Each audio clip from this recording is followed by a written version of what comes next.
politics. For me, it is what I call Iberberism. I beg your pardon. Go and search for it, my friend. It's current affairs. 4 years course, metamorphosing into 6 years. And news that affects you. What an academic academic in their leadership rococo, leadership rababare. It's all the serious stuff, but with a light-hearted twist. I'm Sandra Ezekwesili. And I'm Aogo Obo. Join us 3 p.m. to 7 p.m. every weekday. Right here. On Hard Facts. Hard Facts.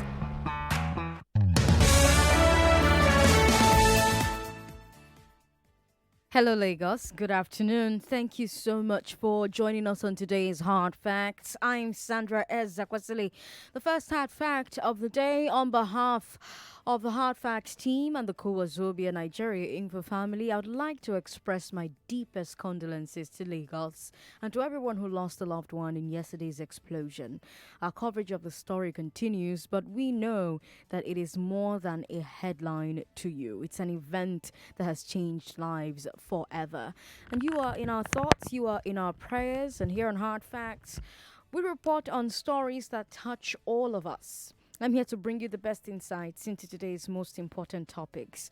I bring them to you, I break them down, I give you the facts so that you can form an informed opinion. And if you miss any show, anyone from last week, you can catch it online. Facebook is Nigeria Info FM, YouTube Nigeria Info FM, Twitter is also Nigeria Info FM, and that's about that. Nigeria Info 99.3 for Facebook specifically. Today we have a great show as always. We're starting with the big three. Lagos mourns as 17 die in explosion.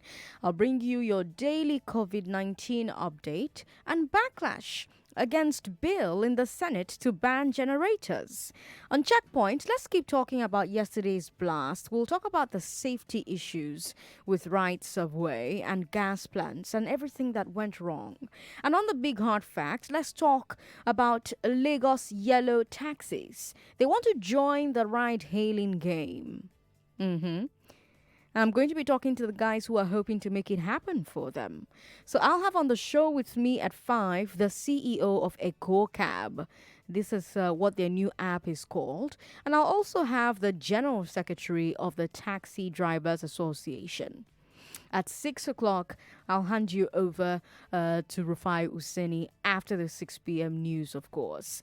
And as always, throughout the show, we're bringing you all the latest updates from business, sports, entertainment. But right now, let's get into the big three. This is the Big Three. The big three on Hard Facts. On 99.3 Nigeria Info. You know what to expect on the big three stories that everyone is talking about right now. Should government ask the public to contribute for victim compensation? Should government ask the public to contribute for victim compensation? I'm also asking, why doesn't government name our dead whenever there's a tragedy? The second question for the big three today: many African nations are stopping visitors from nations hit by COVID-19. Should Nigeria do the same? Has a government ban on any import ever improved local production? These are the stories on the big three, the big questions for today. Let's get into the stories themselves. As you know, at least 17 Lagosians are dead after a horrific gas explosion in Abulado yesterday. According to NNPC, a truck crashed into a gas processing plant, causing gas to flow. Explosion to NNP pipelines in a nearby right-of-way, leading to secondary explosions and fires. A girls' school in the area was destroyed by the blast, trapping students inside. Among the confirmed dead is an administrator in the school, Reverend Sister Henrietta Akoka. Why don't the authorities give us the names of the dead? That's the question on my mind today. You look at what happens in other countries when there's a tragedy like this. Every single one of the departed is identified. Every single one. It allows us to honor them. It allows the press to find their loved ones and hear their story. But it also shows that everybody in a society is valued. Everybody has an identity. Everybody is seen. It also makes all of us understand that the tragedy happened to real people. And when we remember that real people are involved, the public demands real results. Now we have some breaking news. Governor Sanwo-Olu visited the scene and is asking all of us to donate. Here's what he tweeted, quote, name of account Abulado Emergency Relief Fund, bank name Guarantee Trust Bank, account number 056 86 15688. I appeal to everyone to be a part of helping to provide this much needed relief. Yes, the governor has opened a GoFundMe for all of us to contribute for the disaster relief. And social media is in a frenzy right now. If you get on Twitter, you'll see all the tweets. A lot of people are asking, why is government asking us to contribute? What about it? What about government's own disaster relief funds?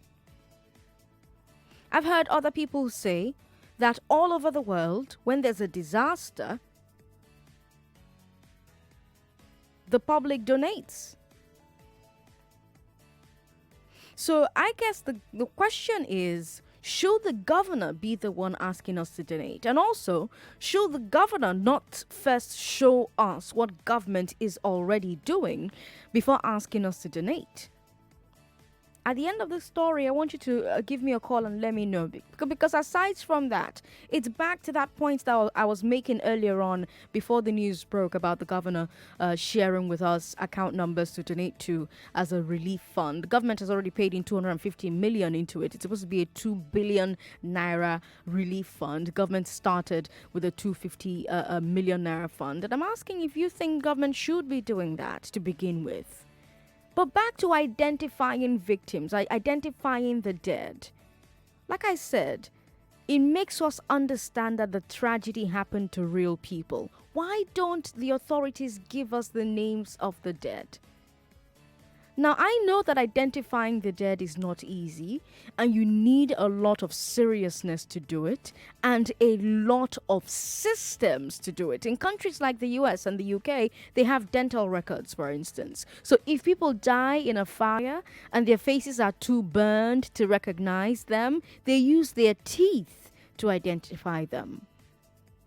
Everybody's pattern of teeth is very different, and your dentist has your pattern. But how many Nigerians have visited a dentist, for instance? Not many.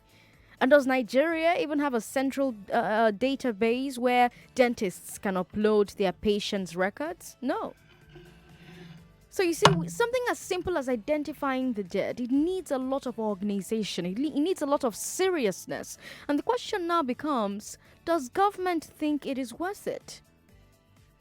So many questions that, have to be answered with this first story.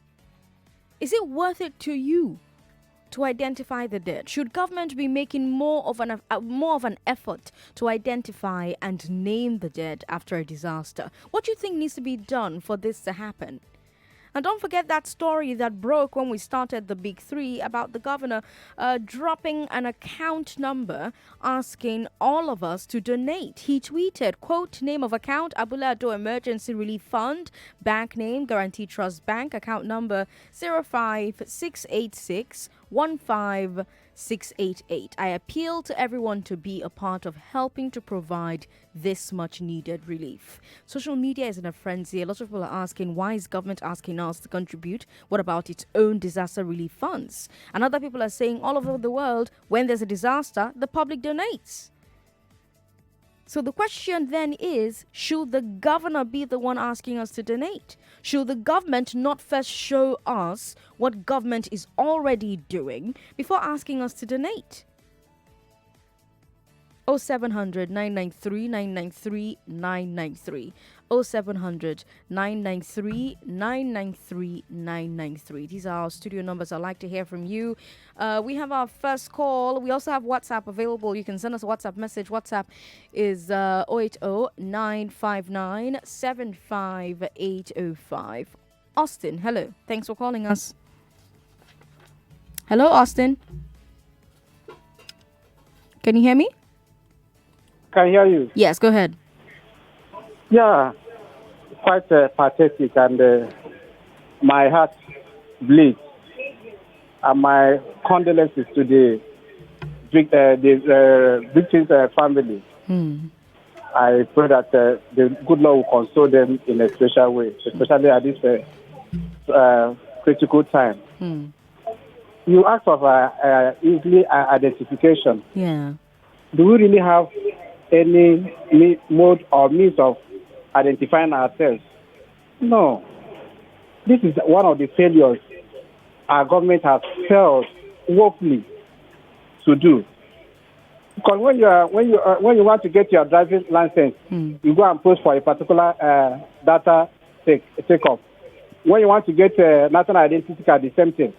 Why can't you have a single data format whereby if anything happens, somebody can be easily identified? Now, nobody can give an accurate figure of the number of victims or the deaths, so to say, except the school authority where those little students are. I know the Catholic Church that owns that school have their data, but other people that were affected also, government cannot ascertain that particular identity. Secondly, governor asking for public donation. I think that Mr. Sanwo-Olu has failed. Please, instead of him asking for the public to support him, let him start it first. It shouldn't. This is just like I'm working on daily basis. Well, the state government donated 250 million into the fund. What is 250 million, Sandra? What is 250 million? Without 250 million, we will bring back those lives. It is their own negligence for crying out loud. Because federal government and the state government refuse to do what they are supposed to do. Before they issue that particular land, they knew quite well that place is not habitable for the masses. What are we talking about? If day in, day out, we keep on losing lives and nobody cares. Mr. President will be there condoling with the family. The state governor will be there condoling with the family. Nobody is looking for an lasting solution. How long shall we continue to die in our own fatherland? Thanks for calling me, Austin. Let me talk to Hosseini in Shagamu. Hello, Hosseini. Good afternoon, Hosseini. He's not there anymore. Sorry about that. Hello. Hi, Sandra. Hi. How are you doing? I'm all right. What's your name? Yeah. This is Remy. All right, Remy, go ahead. Yeah. Please, I want to ask, that Abuliado, is it a residential area or an industrial area? Well, it is both, I guess. Well, I have no idea, to be honest. I'm guessing those who live around there will have to let us know what area it is. Because I was listening to a particular radio station, and people were calling in, blaming the residents that how can they build houses within that area. Okay. But that place was a residential area first. Okay, just like the Juleki now. Dangote is having his own, what's it called, refinery right there now. Of which people are living there as we are speaking. If something like this happens tomorrow now, which could happen, people will end up saying people went there to build, of which it was a residential area first before that refinery got erected. So I think something applies to this Abuleado. So the government should probably do the necessary. What do you think about the governor setting up a GoFundMe account? I don't want to say anything because I saw the video. I watched the stuff. I saw people behind him nodding head, like giving him kudos. I was so pissed. Can that probably bring back those who died? I beg. All right, let's talk to Precious in Lekki. Hello, Precious. Yeah, good afternoon. Good afternoon to you. Yeah, my name is Precious. Yes, go ahead, Precious. I just want to say right now. It's just that we Nigerians, we are just too stubborn. We are just too adamant. Okay. Why am I saying this? Okay, what happened there at Testac Town? I condole with people that lost their lives. Don't really know what to say. You know, like what I'm trying to say now is there is a place in Ado Road and even Orchard Road. This I want to say this. This is why I said we Nigeria we are just adamant. Okay, transformer in Ado Road, also at Orchard Road. People are selling close to that transformer. And I called one guy. I said, please, do you know this transformer you selling in this place is very dangerous? He said, bro, sir, nothing will happen. Nothing that. I told him, I said, have you ever heard when transformer blast? I don't know if you have heard this before. If transformers will blast, whoever that lives around that transformer will die. He said, bro, sir, don't forget all these things. Don't forget all these things. You know, what am I trying to say? Even when the kids, okay, look at this high tension that is coming from Kechi down, that pass through Lagos. If you look at people are building houses, people are are you waiting for government to come and tell you that place that you are selling or that place you build your house, that place is very risky? Is it not when something happens that people will now start saying government should have done this, government should have done that? You don't really want that. You have to help yourself. Precious, can I ask you something? God bless you. All right, thanks for calling me. I was going to ask Precious, but shouldn't government ensure that people cannot build in those areas? Yes, people should know that they shouldn't live in areas that are dangerous, but it's the government's job to make sure that people cannot live in dangerous areas. That's how it works. People ordinarily don't want to obey the law until somebody enforces it. So are the people who are blaming government not right to blame government? Mohammed is in Agege. Hello, Mohammed. Hello, I'm with you. Yes, welcome. Go ahead. You're live on the show. Thank you very much. Good afternoon. Good afternoon. I'm Jamilu from Agege. All right. First of all, I would like to condole with the families of those that lost their lives. That's right. And then, irrespective of the governors and seeks that we should contribute, I think it's a very nice idea. Okay. The governor has the right, has all the privileges to seek, contribution from the general public. Okay. It happens in so many countries like that. The government has a role to play in that. I can see that he donated about 250 million naira. That's right. It is our responsibility. These people are part of us, and we need to do the needful to say that we at least we contribute, we donate something to ease their sufferings also. Okay. All right, Mohammed. Thanks for calling me. We have our next caller now. Hello. Hello. Chike, how are you? I'm fine. Hello. I see you're calling from Festac. Welcome, Chike. Sorry about that. Hello. Hello, Emma. Hello, good afternoon, Sandra Ezekwesili. Good afternoon to you. It's Emma from Makoka. Emma, welcome. I'm fine. My thoughts and prayers are with the families and those affected by this explosion.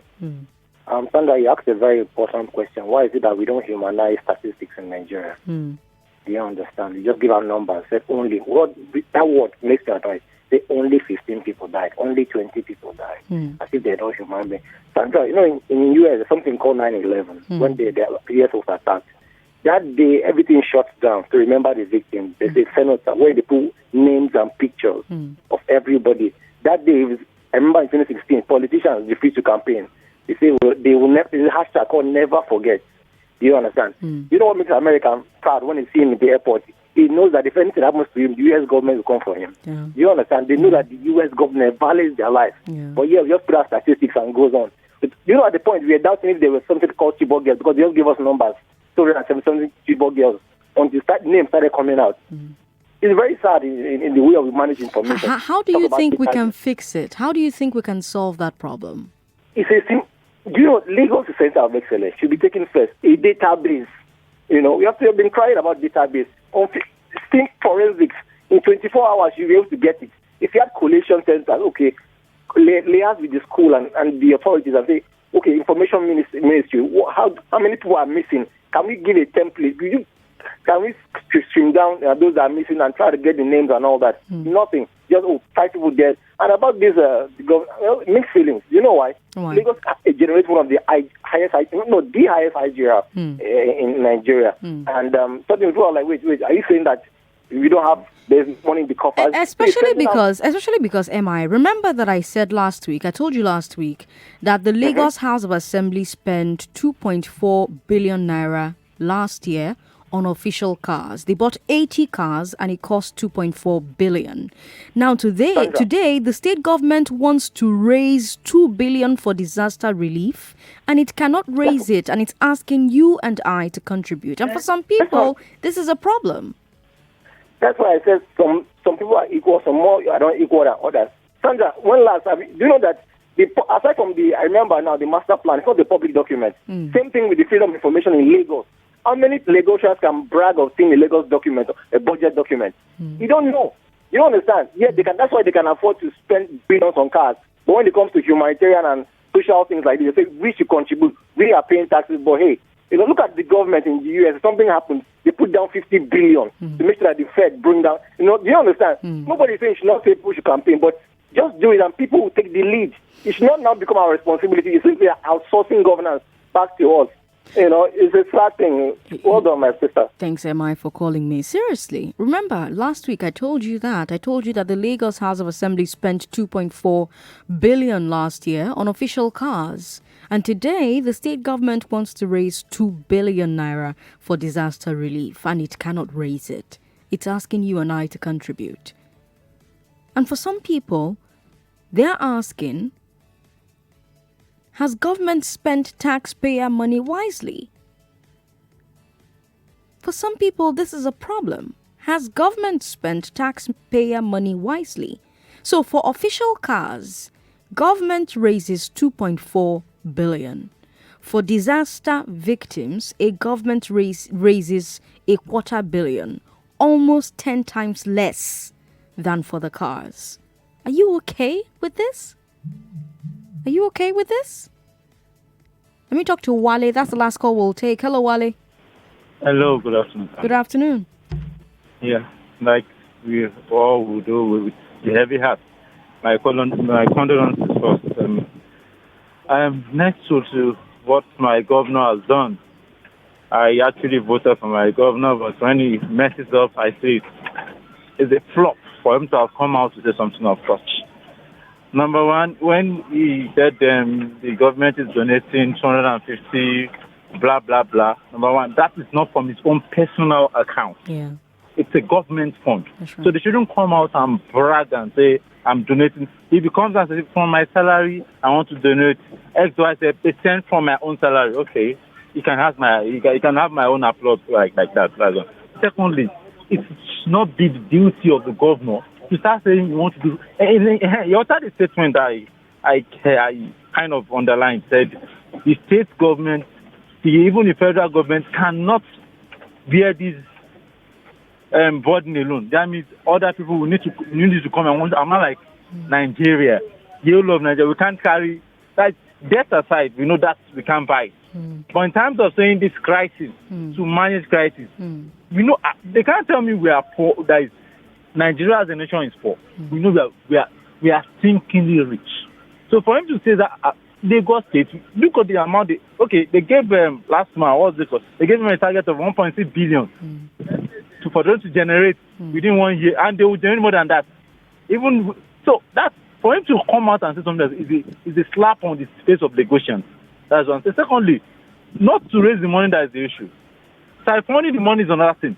Most of those victims won't even get 2% of it.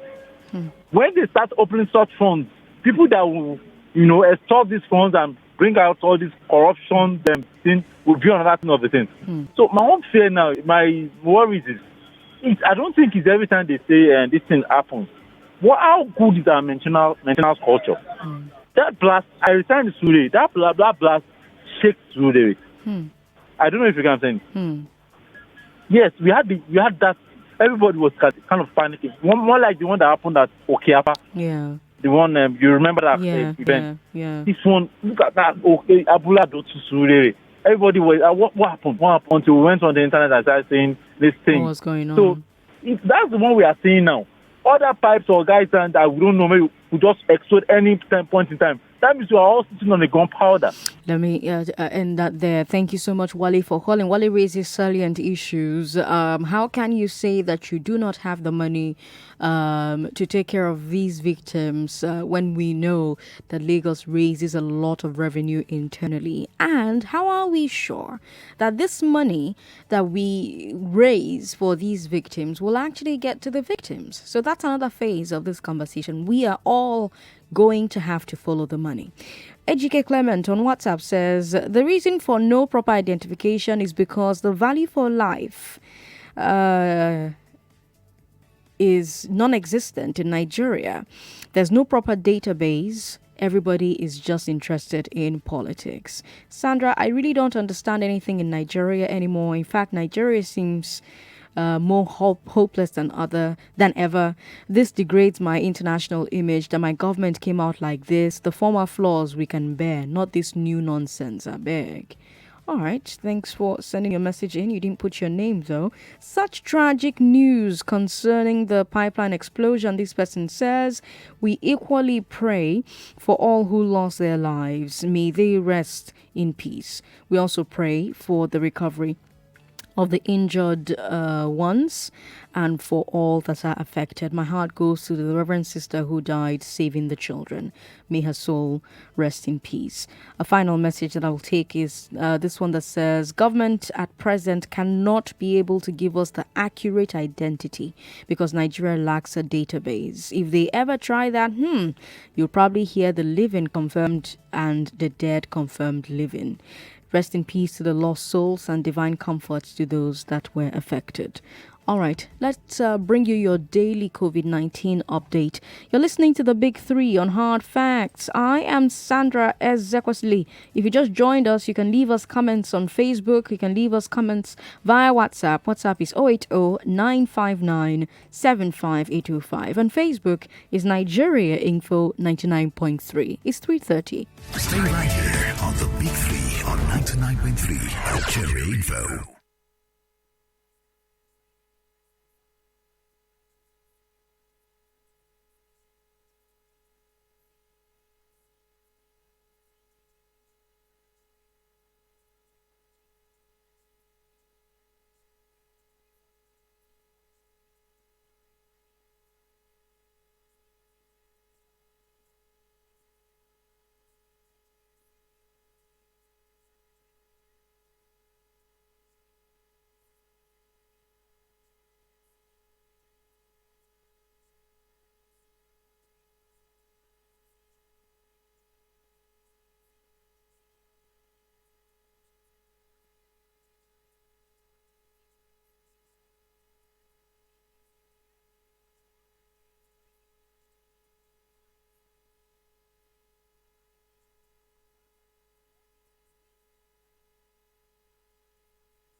This is the Big Three. The Big Three on Hard Facts on 99.3 Nigeria Info. Our second story is your daily COVID-19 update. The NCDC has announced new rules for public gatherings, and I'm going to give them to you right now. The rules apply to number one, religious gatherings like church services and prayers at mosques, social events like weddings, funerals, and parties, entertainment events like concerts and sporting events, official events like NYSC camp or conferences. So here are the rules. First, before the event, the organizer must inform the government. Government will come, inspect the venue, and make sure all the right precautions are in place. And what are the precautions? Here they are. Number one, there must be temperature scanners. Number two, there must be running water and soap or sanitizers for the guests. Number three, before the event, the organizers must send a message to the guests telling them about hand washing and not to attend if they are ill during the event. And that's number four. There must be staff on ground to check temperatures, administer sanitizer or soap, and to clean the floors and other surfaces. Number five, there must be proper waste management. Number six, during the event, announcements must be made about proper sanitation. And number seven, the organizers should increase the space between guests and have more exit points and food collection points. So these are the rules going forward. If the rules change, I'll let you know. So here's your job going forward. You have to make sure that any event you go to obeys these rules. Yes, it's not yet a Saturday. I know it's not, time for the turn up and your wambe. I know that's when you plan to, But even before the weekend, you're going to be at conferences. You're going to be at rallies. You're going to be at the mosque on Friday. And after Saturday, you're going to go to church. And your job is to make sure all these places are following the rules. If not, you have to point it out because we must protect each other. Now, what do you think of these rules? Do you think businesses and churches and people will be able to follow them? Do you think we're going to have temperature scanners at every Owambe by Saturday? Do you think so? Do you think we're going to have the sanitizers that we need, the soaps and sanitizers that we need? Does your church have enough exits? Are there any other events with large crowds that you know about? 0700 993 993 993. I am Sandra Ezekwesili. This is Hard Facts on 99.3 Nigeria Info. You're listening to the Big Three. And yes, you can still talk about our first story where we shared the horrific accident that happened at Abulado. 0700 993 993 993. Hello. Thanks for calling. Hello. What's your name, sir? My name is Chuo Kenabuk. Go ahead. Yeah, Sandra, good afternoon. Good afternoon. Yeah, my problem is if we don't go to church or mosque on Sundays and Fridays, what about the Lagos markets that have more crowds than these good point. mosques and churches? Good point. Like Alaba International, like Island, like Trade Fair Complex. Good point. If you've been to all these markets, you see that the crowds there are more.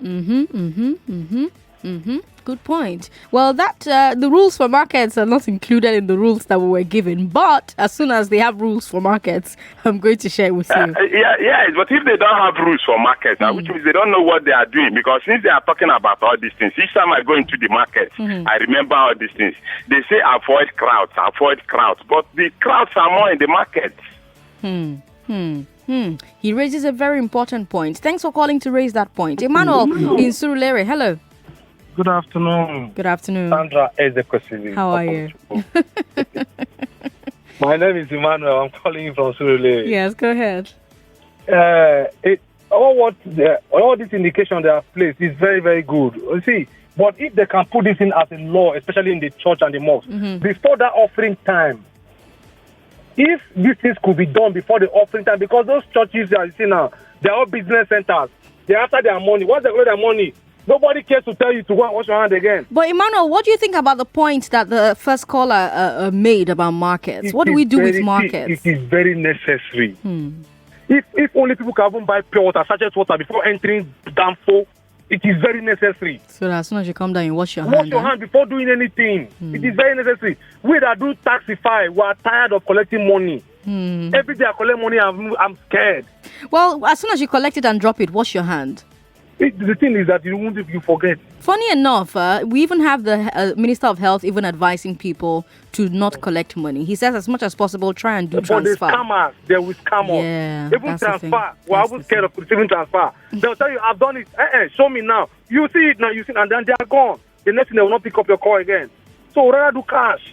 We're just confused. We don't know which one to go again. Well, just do all that you can. All that you can is all that can be asked of you. Thanks for calling me. Chris is in Ogun State and he's a first-time caller. Chris, hello.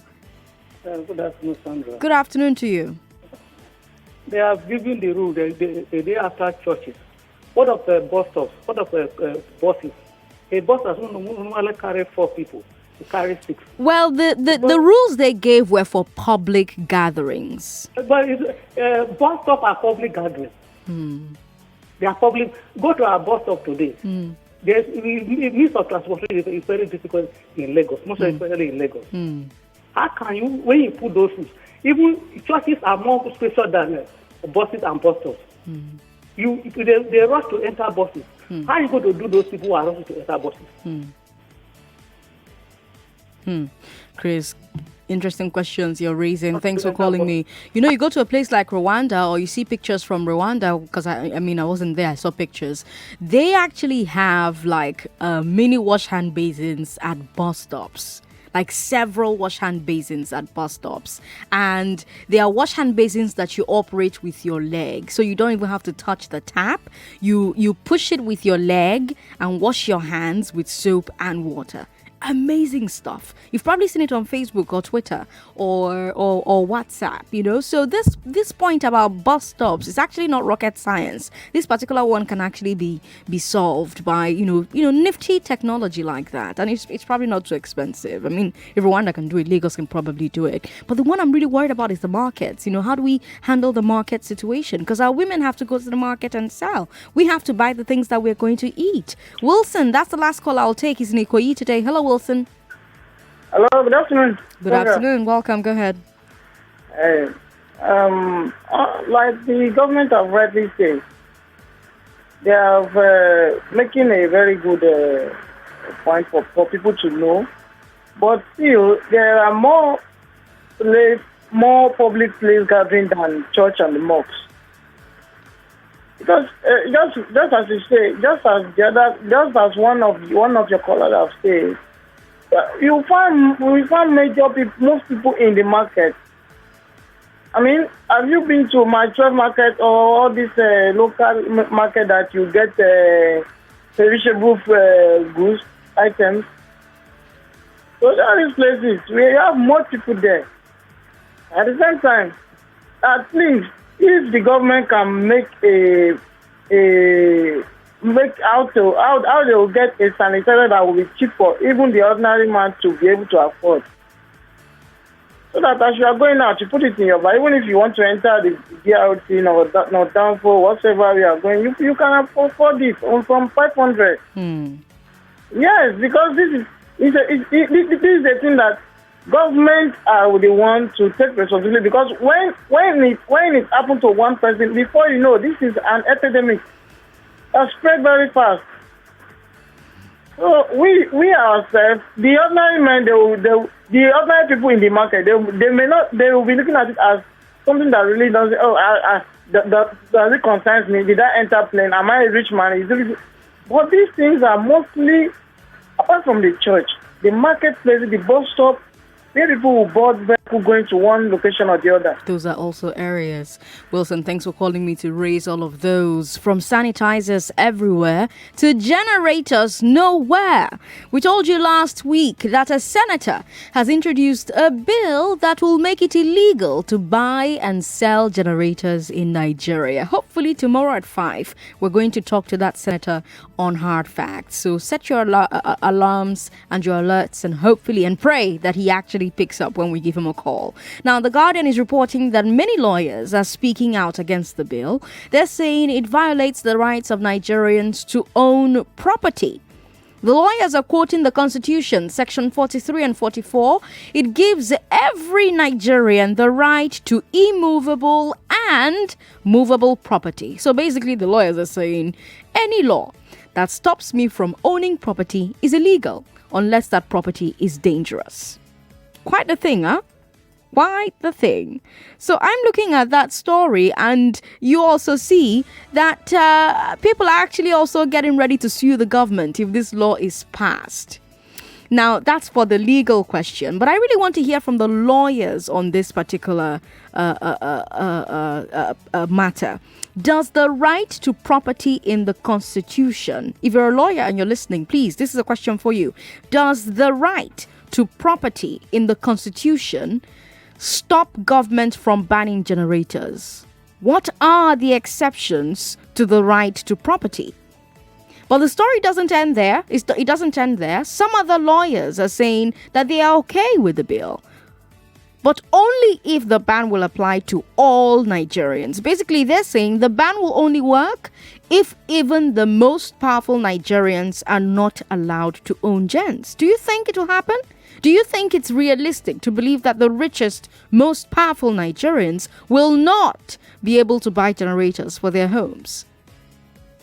There are so many questions for this particular story, but there's an even bigger question. Will the ban really make power supply improve? Because that's the idea behind the bill. The idea is that if we cannot use generators anymore, the people in the power sector will sit up and solve the power problem. But is sitting up really the problem? We've talked about the economic problems in the power sector, for example. Discos are owing the Gencos, and the Gencos are owing the gas suppliers. We didn't have light last week, in part because the gas suppliers were owed money. If the money is not there to pay them, will sitting up make the money appear?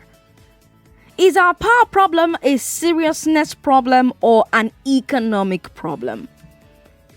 And I also have to ask, do bans ever work in Nigeria? It seems like every time we want to improve a sector, we ban imports or we ban the competitors. But it doesn't seem like the sectors ever improve.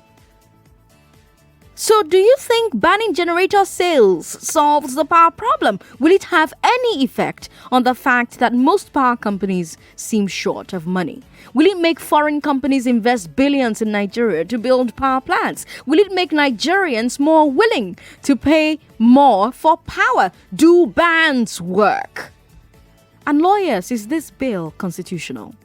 0700 993 993 993 0700 993 993 993. And there's WhatsApp as well. WhatsApp is 080 959 75805. Let me go to WhatsApp. Let's see the messages that we have on WhatsApp. And yes, when you call, you can still talk about the first two stories that we have. Sandra, thank you for the good job. It's just unfortunate that we do not have a government who have placed any value on its citizens. All our politicians care about is any opportunity to squander our taxpayer money to enrich themselves. I live in Satellite Town. I can tell you that there is no government presence in that community for a while now. The government is just looking for money that they will spend and share amongst their cronies. Do they even have the mind and rationale to disburse whatever money that they raise? If my governor has sympathy and has its citizens at heart, what the people in the area need now is to even close down the tank farm at Ijegun, because God forbid if any day something happens there, it will be a child's play to this Abulado tragedy. Let the government do what they are supposed to do instead of this aftermath approach that they always employ.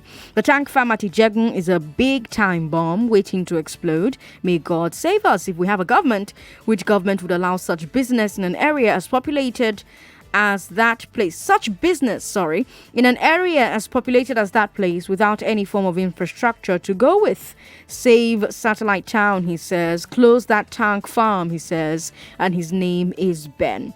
All right, Ben. If the government bans generators, what will now happen to companies, staff of the companies? Also, will the government ban supply of Nigerian fuel? This is a message from Tony in Mowe, who also says, government asking the people to donate is not wrong because it is the people that make government. My qualification is where government when road houses, business centers. Okay, when roads, houses, business centers were being built around pipeline and gas environment.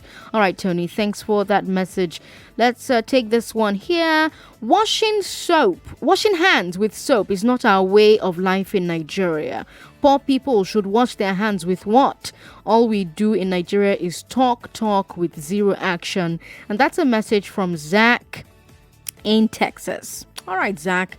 Thanks for sending that message in. We have the ban will really solve the emission environmental problem. Okay.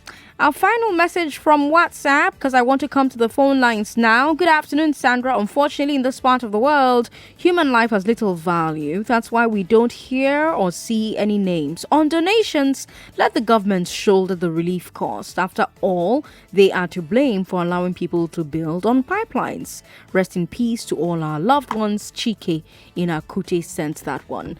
Let me talk to Monday now. Hello, Monday. I'm calling. You're not taking my call. Monday, welcome. We've picked your call now. Yeah, all is well. Go ahead. But I want to contribute to three at once, just in a very few minutes. Yes, go ahead. The first one, I believe that Nigeria government doesn't value the citizens because Nigeria, we don't have a leader, but we have a dealers who are making contracts to get their money back on their first back. If they are really valuable, I feel very much deeply in my heart that if they can spend money, such amount you mentioned for them to buy a car last year, each of assembly can contribute that money and help the victims. Then, number two, you talked about washing of your hands. And the man that said, what are the churches are saying about? In beer parlors, where you see a crowd of people, there's no washing of hands. They eat there and drink here. We are living by the grace of God. Then, bandage generator does not stop any power, whatever system in Nigeria. Because Nigeria is a country that they want to make name where they have not gotten a name. They want to fly when they are not creep.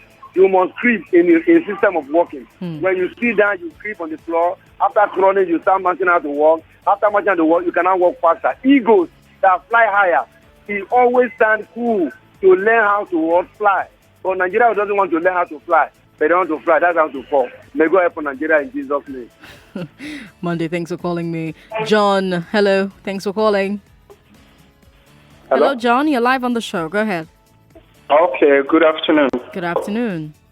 Okay, concerning the bomb, either bomb blast, whatever, I think government, they are not right for sending the governor for saying people should donate because you told us that last year Lagos State Assembly spent which sum of amount to buy a car, of which that money will be able to gather for the victims. And again, why is it that the government do something when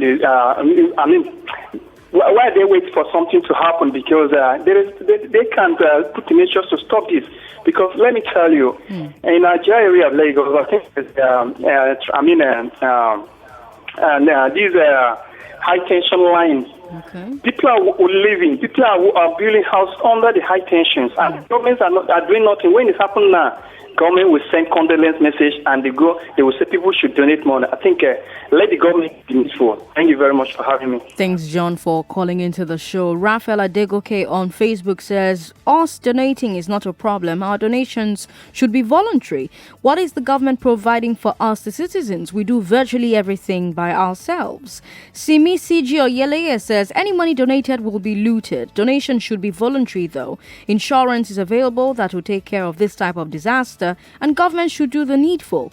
May the Lord rest the diseased. Government institution in charge of town planning must do their job. Lagos State Governor address in Abule Ado was not encouraging because he has jettisoned Section 35, subsection 2 of the 1999 Constitution. We have Ayo Atobatele who says companies like Alpha Beta should donate their resources. What company is that? We've got more messages coming in via Facebook. I'll take them as they come. Let me talk to Chikelu in Ibejuleki. Hello, Chikelu. We've got 3 stories. Which one do you want to comment on? I'll have to comment first on the incident with Ijegun. Yes, go ahead. My sincere condolences to all the victims there. But unfortunately, we are a country of people that wait for government to do everything for us. Okay. Government will not come and cross the road for you when you close your eyes and run into traffic. We see, I am from Anambra State. Okay. I remember when that issue came up, the issue of a building under the electric line. a whole lot of structures were removed there. Why is it difficult that for us to also implement it here? It is a risk on our own.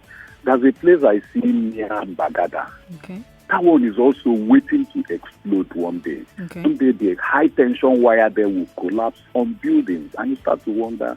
These buildings are not like a shack or shanties. They are beautiful buildings, so it means that people that build them are enlightened. So I think we should also help government. Let it be like we complement each other so that we can also move forward and avoid some of these little incidences. Okay. Thank you very much. Thank you, Chikelu, for calling me. Hello. Hello? Thanks for calling. What's your name, sir? My name is John. I'm calling from Igondo. Go ahead, sir. I want to comment on washing of hands. Okay. The problem we have in Nigeria is that we don't value our environment. Apart from coronavirus, there's a lot of sickness here because the environment was polite, safety, even in the hospitals. So there is no need washing hands and still living in a dirty environment that will not contact sickness. So that is my problem. Thank you very much. Thank you so much for calling to share your thoughts and your concerns as well. Let's talk to you now. Hello. Thanks for calling. My name is Martins. Martins, go ahead. Yeah, good afternoon, Sandra. Good afternoon, Martins. It's a very interesting topic. Thank you so much. And the first one to talk about is this Lagos State government issue. Okay. This Lagos State government is behaving like a demon. When they want to collect money from you, they will not look back. For example, look at what they are saying that Uber drivers will be paying 10% of their income. 10%. If something happens to any Uber driver now, they will call people to come and donate money. Look, it's a shame. Look at what they did in House of Assembly, plus other things. We are just wasting money in this country. Secondly, the ban of generator. And something I saw on the internet that makes sense. This guy said, listen, he said 3 senators represent Niger State. The first one said something drastic. Okay. The second one said another thing again, drastic. This one again has come again with generator. The guy asked, are the psychiatric, the doctors, are they on strike in Niger State? If they are serious, let us even ban government. You see, I'm a government to myself. I pay my security. I provide my water. I provide my life. Let them ban government. Let us share the budget. Because government is doing nothing. Thank you. Thank you for calling me, Martin. My last call is IK in Ikoyi. Hello, IK. Hello, Sandy. Good evening. Sandra, how are you? I'm good. I want to emphasize on this market issues. Yeah. Because they need to look inside the matter, honestly. But the crowd comes into the market on a daily basis is alarming, honestly. They just want have to do something about that. Yeah, that's just what I want. You want to talk about, yeah. I did ask, where are we leaving out, Oh, and for the lawyers, I also would like to hear from you, but perhaps we'll save that for tomorrow. Tomorrow at 5, we're working on having the senator who proposed this bill on the show at 5. Tomorrow at 5, we're hoping that we can have the senator who proposed the bill on the show. Today at 5, though, if you are a cab driver in Lagos, you may be interested in hearing us talk to the Eco Cab CEO and the General Secretary of the Taxi Drivers Association at 5. That's when that's happening. We're going to talk about Lagos yellow taxis. They are about to join the ride-hailing game. So I'm talking to these two people because they are the ones who are making it happen. The CEO of Eco Cab, Mr. Shegun Cole, and the General Secretary of the Taxi Drivers Association, Mr. Taiwo Omolekon. That's happening at 5 o'clock today. In a few minutes, let you and I talk about this explosion in detail. Let's talk about all the different angles that's happening on Checkpoint. Now, back to WhatsApp. Let's take some final thoughts that you've shared with us. Good evening, Sandra. Amechi from Yaba says, they keep banning stuff that don't affect them directly or stuff that they can use taxpayer money to provide the alternatives for themselves. If truly they are serious about this country moving forward, let them start with banning the importation of petrol. Are they not ashamed of themselves for failure to stop the importation of petrol?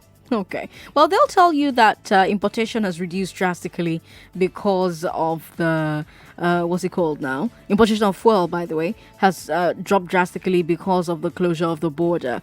That's what some government spokespeople will say to you. So that remains to be seen. My condolences to the bereaved, somebody says. The statement from the government should stand its ground and remain government in charge. About the fund, how will it be shared since we don't have data of the residents? Rinzen Festac is asking. Okay. Very, very salient points everyone's raising on the show today. I really like that we do that. I really like that we think about these things deep, we think about these things hard, and we try to figure out all the different angles. It makes me very proud to be your leader on Hard Facts. Let's talk on Checkpoint. Hard Facts will be right back.